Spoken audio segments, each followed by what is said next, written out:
So this is how the wheels looked when the car arrived.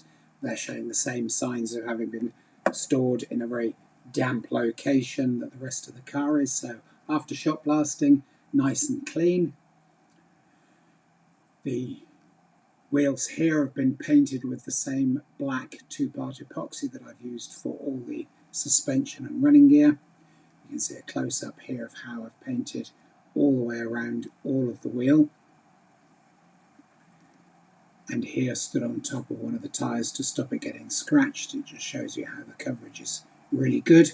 And now it's just a case of taking it to the polisher to get the polished aluminium sections polished up nice and shiny. And there we go, full set of 5, ready to have the wheels fitted. Ready to have the tyres fitted.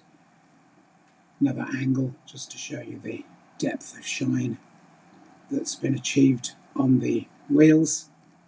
The gloss black is only semi-gloss, so that it's not hyper shiny and doesn't spoil the effect of the car.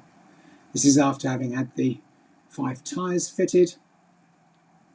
We got nice short valves fitted as well, so that they don't look out of place and make a mess of the assembly. And while getting them balanced, I made sure to ask the tyre bay to use stick-on weights hidden behind the spokes